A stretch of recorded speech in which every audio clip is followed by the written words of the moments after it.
日本黑鹰坠机怪中国，美国转移矛盾却引火烧身。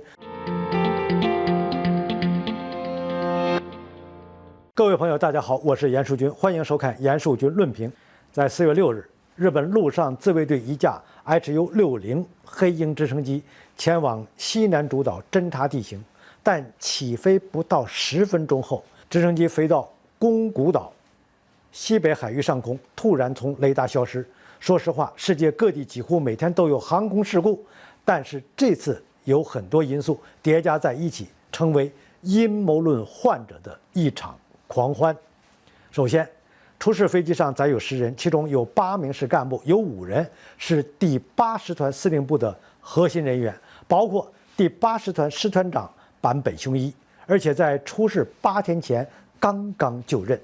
这个军衔相当于中将。这个第80团主要就是在事态紧急的时候，必须快速机动部署，前往冲绳等西南诸岛执行任务。就是因为失联人员身份的敏感性，也就让这件事多了好多阴谋论的空间。日本防相滨田敬一在发布会哽咽介绍，目前还在进行搜索任务，但没有找到坂本雄一等人。就是在事故4天前，这位防相还大放厥词，强化西南诸岛部署是为了监视吓阻中国。估计他也没想到4天后，西南诸岛就坠落了一架黑鹰直升机。话说回来呀，到目前为止，日本海上保安厅搜到了一扇机舱门、断裂的螺旋桨片，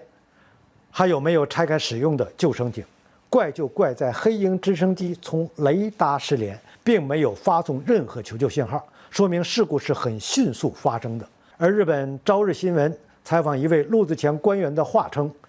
这将是一场前所未有的事故。日本政府偏向于将这件事定性为意外事故，但是美国和个别日本官员媒体却总想转移矛盾。日本众议院议员叶光一郎当场提问日本防相，失联的直升机与刚刚通过琉球本岛和宫古岛之间的中国军舰是否有关？个别日本媒体也在炒作，在当天山东舰编队也在附近。日经亚洲故意暗示，宫古岛位于台湾以东约400公里处，当天山东编队经过宫古岛附近东出西太平洋，但其实只要稍微动点脑子，失事直升机当时起飞距离并不远，怎么能怪到数百公里之外的中国舰队？而美国路透社在报道这起事故，还非要加上一段突兀的背景，指出因为中国海军军舰从东海进入太平洋需要在那附近路过，而过去几天当地局势很紧张。日本陆上自卫队幕僚长森下泰臣介绍情况，没提过中国一个字。路透社却无中生有加上森下泰臣并未说明该直升机是否参与了跟踪任何中方军事活动。美国媒体就是故意把矛盾往中国身上引，